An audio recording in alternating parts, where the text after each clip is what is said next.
Bonsoir à toutes, bonsoir à tous. Très heureuse de vous retrouver ce soir à l'occasion de votre journal. Nous sommes le mercredi 21 décembre et voici les titres. Nous recevrons dans quelques instants sur les plateaux de Monaco Info Albert Croesi. Il viendra notamment parler du cadre de vie des Monégasques en cette fin d'année 2022. Après la Coupe du Monde, l'actualité foot s'écrit en principauté avec la cérémonie des Golden Foot Monaco Awards. La conférence de présentation a d'ailleurs eu lieu ce matin. Et puis nous vous emmènerons prendre la température dans les stations de ski à Isola, précisément où la neige est déjà tombée en abondance.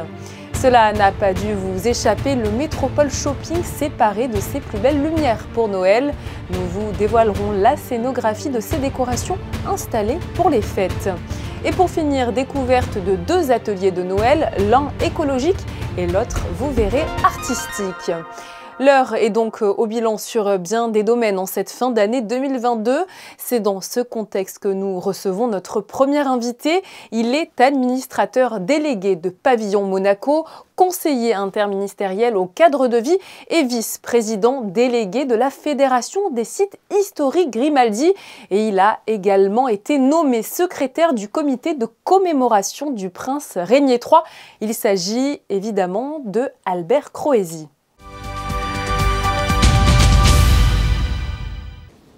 Albert Croesi, bonsoir. Bonsoir. Merci beaucoup d'être avec nous sur le plateau de Monaco Info. Alors, c'est vrai, en cette fin d'année 2022, on a beaucoup de choses à aborder, que cela concerne les événements passés ou ceux qui vont arriver à grands pas. Mais d'abord, une question vous concernant. C'est vrai, vous avez de multiples casquettes. Alors, comment on s'organise au quotidien dans la gestion de toutes ces responsabilités? Bien, en se levant tôt, en se couchant tard. Voilà, j'arrive à faire 2 journées à Nut, mais c'est avec plaisir, puisque ce sont des missions qui me passionnent, qui sont fort intéressantes. Et ce n'est pas pénible que de s'occuper de tout cela. Donc, dès qu'il y a le plaisir, le reste est facile. À propos du cadre de vie, ça a été un petit peu abordé largement au Conseil national. Comment vous le qualifieriez, ce cadre de vie, en cette fin d'année 2022 ?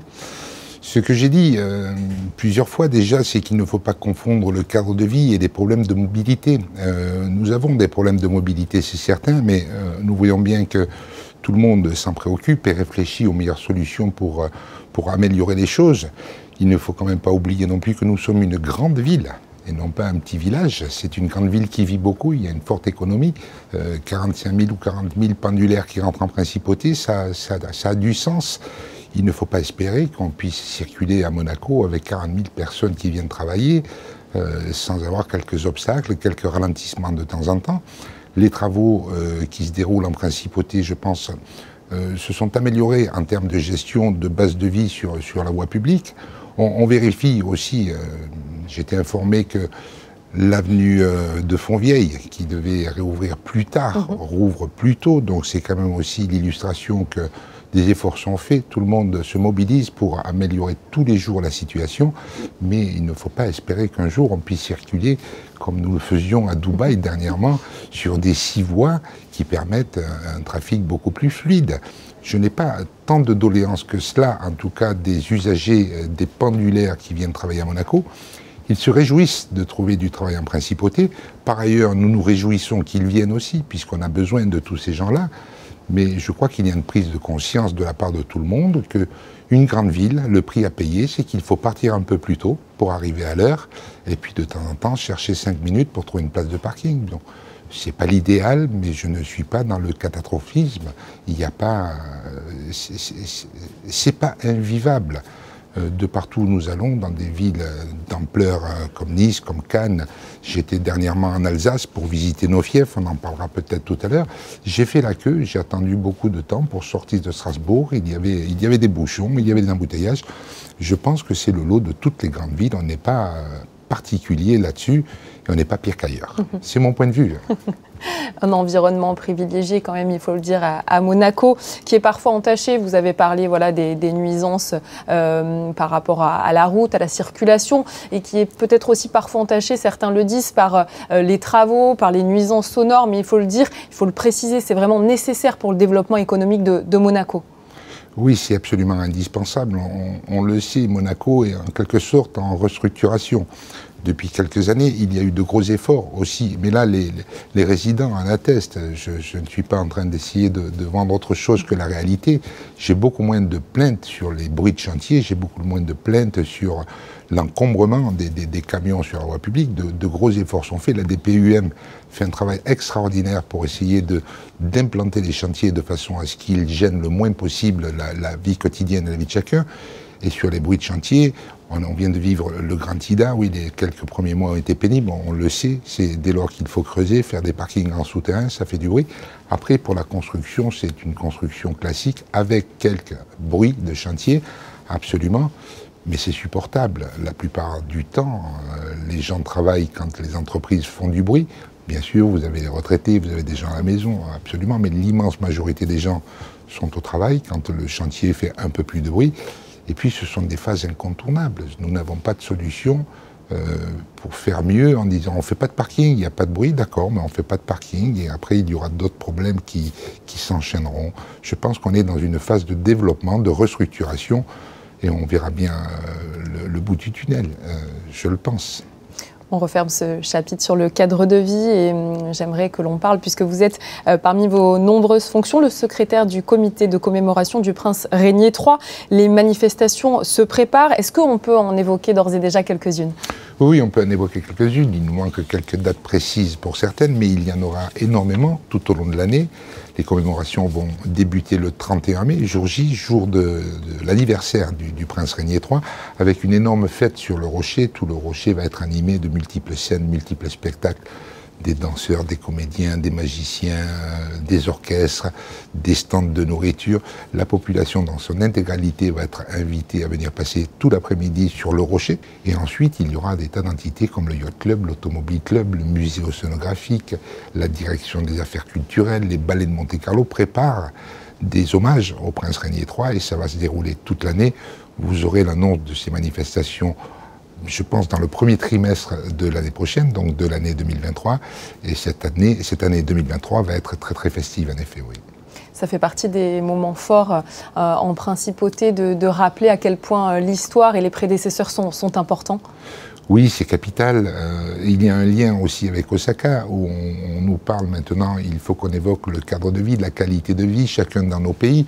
Et nous, en principauté, nous avons de la chance de pouvoir évoquer l'action des princes, des multiples princes qui se sont succédés, qui ont su développer la principauté, tout en maintenant, malgré tout, quoi qu'ils se disent aujourd'hui, un cadre de vie assez confortable, assez agréable. Donc voilà, c'est un vrai bonheur que de travailler là-dessus et de mettre en avant ces côtés de la principauté de Monaco, de rendre hommage au prince et cette année 2023, qui plus est, de rendre hommage au prince Régnier III qui a fait beaucoup pour la principauté de Monaco. Vous nous l'avez dit il y a quelques instants, vous êtes fraîchement rentré d'Alsace pour les rencontres des fiefs historiques. Ça aussi, ça fait partie des belles fêtes populaires qui réunissent de nombreuses personnes. Oui, ça sera la 4e édition, la 4e rencontre qui va avoir lieu à l'été 2023, les 10 et 11 juin 2023. Cette année, nous avons le plaisir d'accueillir l'Alsace, les Pyrénées-Orientales, Luciana, qui vient de Corse. Dans les Alpes-Maritimes, ce sera Grasse, les îles de Lérins. Donc il y a un vrai engouement, un vrai attrait autour de ces rencontres des sites historiques. Le réseau des sites historiques grossit. L'association française vient d'élire son nouveau bureau. Et c'est quasiment tous les jours où l'association m'appelle pour me dire ben, nous avons un nouvel adhérent, on a quelqu'un qui va adhérer. Donc ça se développe de façon très sympathique puisqu'on est dans la convivialité. On rappelle les liens historiques, ce qui unit ces régions et la principauté de Monaco, mais ça permet aussi de mettre en avant la culture, la gastronomie, l'art, plein de choses de ces communes-là. Ça fait un vrai réseau d'amitié, c'est très très agréable. Et effectivement, la 4e rencontre se prépare dès maintenant et les gens ont beaucoup d'enthousiasme à venir en principauté. Autre fait à aborder, c'est le pavillon Monaco à Dubaï qui a pris fin. Mais on a déjà, il est vrai, en ligne de mire l'exposition universelle. Vous en avez parlé à Osaka en 2025, je crois. Ouais. Alors, c'est trop tôt peut-être déjà pour en parler, mais ce n'est jamais trop tôt finalement quand on sait le travail nécessaire pour préparer ce genre d'événement. Oui, d'autant que nous bénéficions d'une année de moins, puisque le report d'un an de Dubaï nous pénalise d'une année sur la préparation d'Osaka. Mais les choses sont en place, on est dans le bon timing. Le choix architectural a été défini par le souverain, la scénographie également. Nous en sommes aujourd'hui à prendre toutes les informations auprès de l'organisateur, qui lui est un peu en retard, comme toujours, parce que c'est souvent en retard mais on arrive à l'heure quoi qu'il en soit. C'est un peu loin, c'est difficile, la mentalité, la culture est différente, la langue est pas toujours évidente parce que pas tous ne parlent anglais, donc il y a quelques complications, mais classiques qu'on connaît. On fait ça aussi avec beaucoup de joie, puisque Dubaï a été, je pense, une réussite. Il y a de retombées intéressantes suite au passage de Monaco à Dubaï. On espère qu'au Japon, même si c'est un petit peu plus loin, nous allons pouvoir aussi laisser un peu une empreinte, une marque, pour nous faire connaître ou mieux connaître et rester dans le cadre du thème développé par l'Expo. On est en phase avec, je le disais tout à l'heure, ce qu'ont fait les princes de Monaco pour la principauté de Monaco. Donc on y va aussi avec beaucoup d'enthousiasme. Si l'heure est au bilan pour cette fin d'année 2022 pour beaucoup de monde, quel serait le vôtre peut-être avec voilà, les multiples casquettes que vous avez, comme on l'a dit? Mais déjà un grand plaisir de pouvoir entreprendre et faire tout ce que l'on fait en principauté, parce que c'est le pays du tout est possible. Hein, dès lors qu'il y a une volonté de faire quelque chose, on sait qu'il y a un moyen pour arriver à le faire. Donc les sujets sont intéressants. Même s'occuper des soucis quotidiens de la population, c'est intéressant. Essayer de trouver de bonnes solutions. Vous savez, les résidents sont des gens raisonnables, sont des gens gentils, et quand on ressort d'un tracas, et même ma foi, on a créé, au-delà de satisfaire les gens en réglant leurs problèmes, on a créé des liens de sympathie qui s'établissent. Et moi, j'ai vraiment le sentiment que Monaco, c'est une vraie famille. On se chamaille un peu de temps en temps, on se mange un petit peu le bout du nez, mais ensuite on s'apprécie, et cet état d'esprit me plaît énormément. Voilà, je sens quand même une unité forte derrière les actions que veut mener le souverain, que veut mener le gouvernement, même si de temps en temps il y a quelques embûches, mais on arrive à les régler. C'est un pays facile à gérer, c'est un pays où on peut prendre du plaisir à faire les choses. Merci beaucoup, Monsieur Croisi. Je vous en prie. Tout autre chose à présent avec la cérémonie des Golden Foot Monaco Awards qui se déroule ce soir au Grimaldi Forum. Chaque année, des grands noms du football mondial sont récompensés pour leur grande carrière. La conférence de presse de présentation de l'événement se déroulait en fin de matinée. Frédéric Elion, Sylvain Péroumal et Clélia Renaud y étaient. Regardez. Ronaldo, Iniesta, Ronaldinho, Buffon ou encore Cristiano Ronaldo. Tous ces joueurs ont marqué de leur empreinte l'histoire du football mondial et tous ont reçu le Golden Foot Award, un prix décerné chaque année en principauté. Le lauréat 2022 sera connu ce soir lors de la cérémonie au Grimaldi Forum. Et pour la première fois de l'histoire, un award féminin sera décerné à la Suédoise Kosovare Asllani. For me, it's a big honor to be here to receive this prize. I mean, I'm thankful for the president for believing and including us into football and into this prize, because I think this is what you need to make the women's football grow. So I'm proud to be here. I'm proud to create history here together with Golden Foot being the first one to win it. La traditionnelle conférence de presse de présentation des Golden Foot Awards s'est déroulée en fin de matinée en présence de plusieurs personnalités du ballon rond. L'Argentin Juan Sebastián Verón, passé par Parme, Manchester United ou l'Inter, était présent pour évoquer la troisième étoile acquise par l'Argentine au Qatar. Il significato è enorme e lo vedremo sicuramente col correre dei tempi. Oggi dobbiamo dire che è una gioia immensa per il calcio, e dopo tanti anni e tante volte che ci ha provato la nazionale a cercare da vincere, è arrivata finalmente.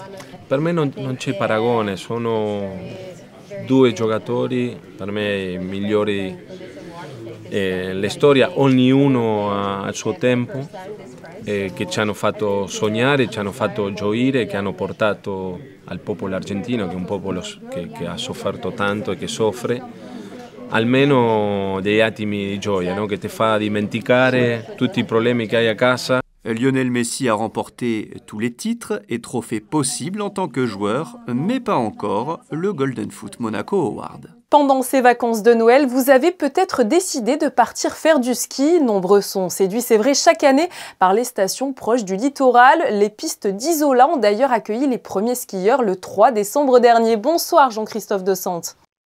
Bonsoir. Vous êtes le directeur du domaine skiable d'Isola 2000. Alors comment vivez-vous ce début de saison et surtout, la neige est-elle au rendez-vous? Alors oui, la neige est au rendez-vous. On vit très bien ce début de saison. C'est un excellent début de saison. On a ouvert de façon très précoce, comme c'est souvent le cas à Isola 2000. On est situé en altitude, on bénéficie d'un très bon enneigement naturel.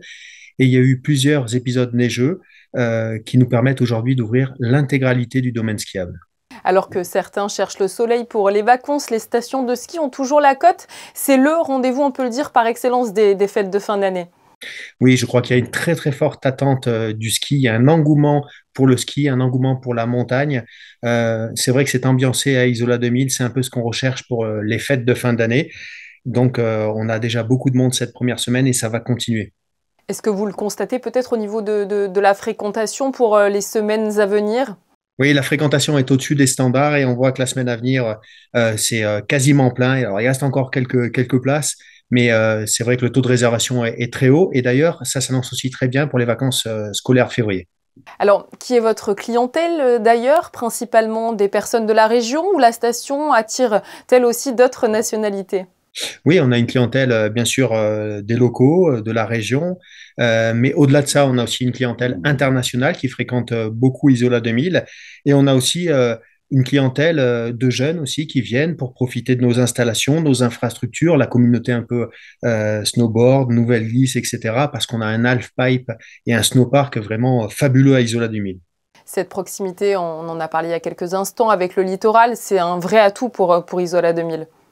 Oui, c'est un atout formidable d'avoir la métropole Nice-Côte d'Azur, la ville de Nice et bien sûr tout ce bassin de clientèle qui, dès lors que les montagnes sont blanches, bien enneigées, ont une appétence pour le ski. Donc, ils sont très nombreux pardon, à fréquenter les stations Nice-Côte d'Azur. Et puis Isola 2000, c'est une station familiale et on en a parlé aussi il y a quelques instants. Elle séduit aussi de nombreux jeunes avec le parc de snowboard. C'est ça aussi qui fait sa force avec les nombreuses activités que vous proposez en dehors? Oui, absolument. Alors, il y a le domaine skiable, il y a la glisse. C'est une clientèle effectivement familiale qui vient fréquenter la station d'Isola 2000, mais il y a beaucoup d'animations et beaucoup d'activités en dehors du ski qui sont très intéressantes. Et c'est notamment les festivités qu'on va avoir traditionnelles de fin d'année, le feu d'artifice, la descente au flambeau, l'arrivée du Père Noël. Donc, ça va être des moments forts et beaucoup d'activités, de nouvelles activités. Par exemple, ce qui marche très très fort en ce moment, c'est la balade en dameuse. Donc, on amène notre clientèle pour découvrir, explorer le domaine skiable avec des professionnels. Donc, c'est encadré, c'est guidé et c'est une activité qui marche très fort. Il y a les activités également chiens de traîneau qui sont authentiques. Il y a les activités nordiques et plus largement aussi, toujours lié à la glisse, il y a le snake glisse, c'est en luge. C'est tout à fait nouveau et innovant. Si je comprends bien, tout semble réuni pour réaliser une belle saison, surtout que, on peut le dire, mais Isola 2000, c'est un petit peu l'annexe des monégasques pendant les vacances.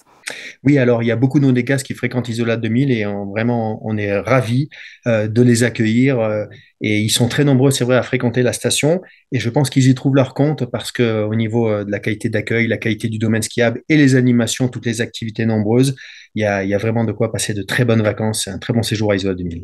Dernière question, un peu moins réjouissante que tout le reste, mais c'est vrai, la hausse du prix de l'énergie, est-ce qu'elle va avoir un impact sur les remontées mécaniques? Et si c'est le cas, est-ce que cela entraîne forcément une hausse du prix des forfaits de ski cette saison?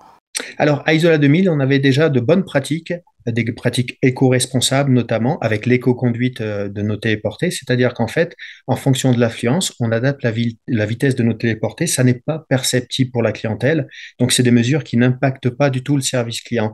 Au-delà de ça, lorsqu'on aura un peu moins de fréquentation en semaine, on va ouvrir la totalité du domaine skiable, mais certaines remontées mécaniques qui feront doublon seront fermées parce que là aussi, ça n'impactera pas le service client et ça permettra aussi de réduire nos consommations électriques. Merci beaucoup à vous, Jean-Christophe Dessens, d'avoir répondu à nos questions sur Monaco Info. Je vous en prie. Nous redescendons des stations de ski pour se rendre au Métropole Shopping. Il offre, c'est vrai, chaque année des décorations de Noël féeriques. En collaboration avec une société d'événementiel, un véritable travail d'équipe donne naissance à une jolie histoire racontée au fil d'une scénographie inédite. Vanessa Dessy vous plonge dans la magie de Noël sur des images de Jean-Alexandre Dordet. Il aura fallu pas moins de 20 heures de travail pour la réalisation de ce sapin de 7 mètres de haut. Comme chaque année, la féerie de Noël s'empare du Métropole Shopping. Toute une organisation est à pied d'œuvre d'une année à l'autre afin de trouver le thème parfait. On réfléchit à partir du mois de janvier à la décoration de l'année d'après. Et le projet, il prend forme petit à petit tout au long de l'année.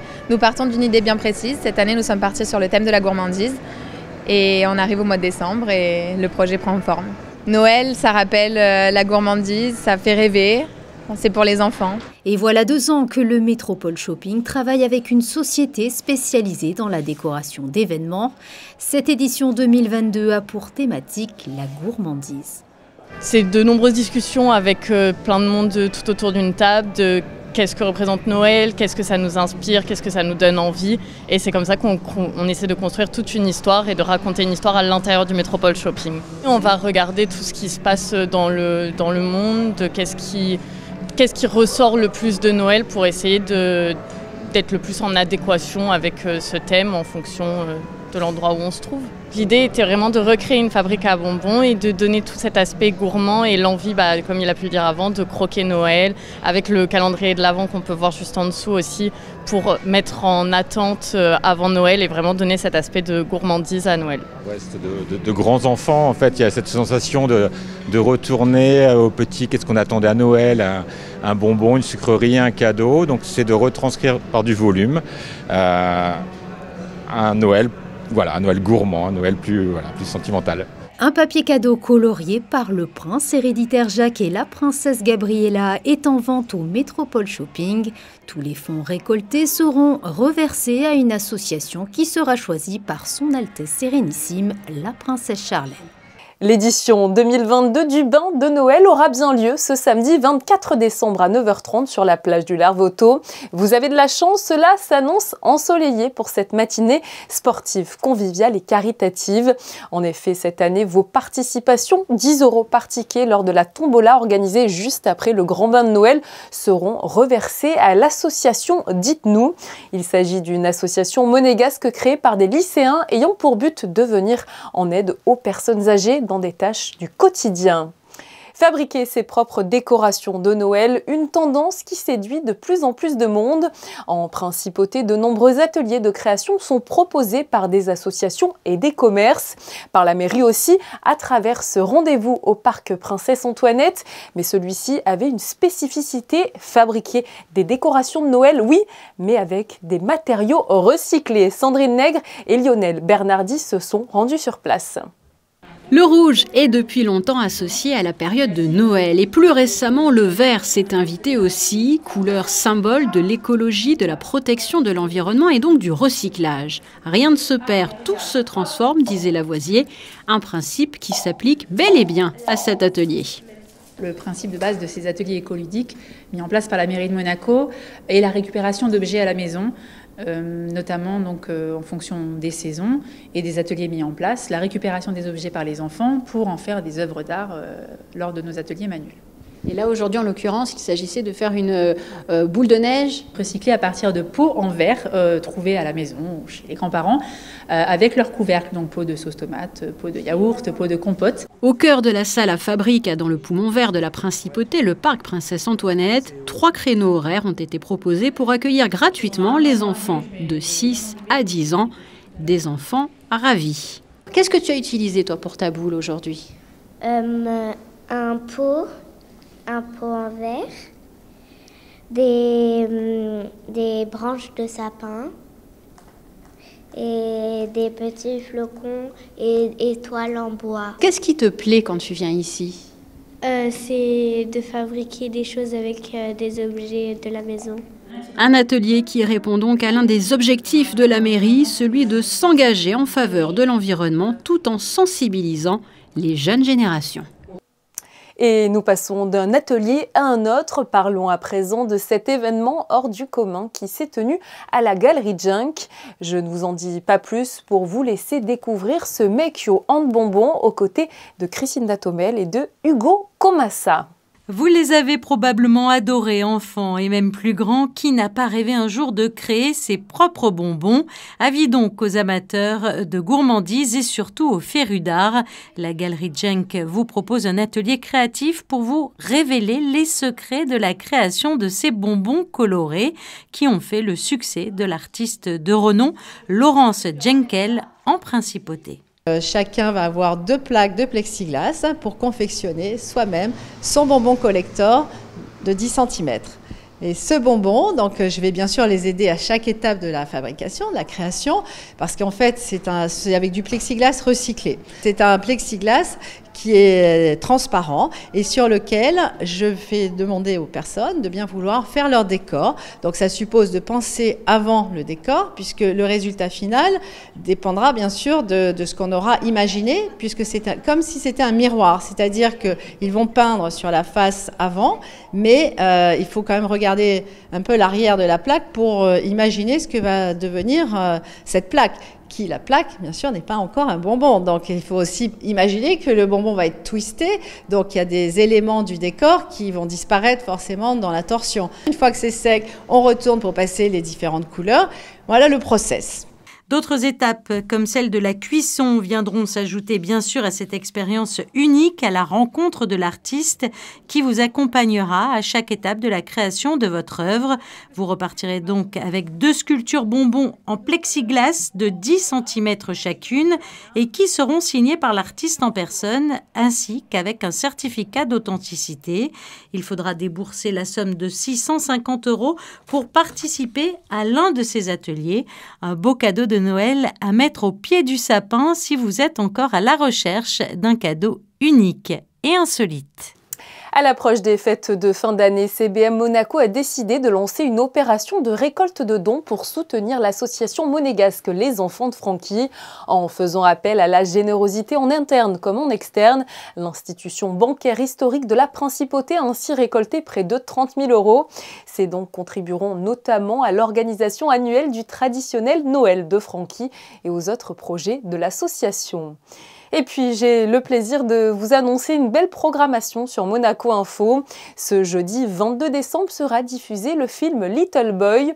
Concernant le synopsis, alors que son père vient de partir pour la Seconde Guerre mondiale, Peter, petit garçon de 8 ans, reste inconsolable avec la naïveté de son âge. Il est prêt à tout pour faire revenir son père coûte que coûte.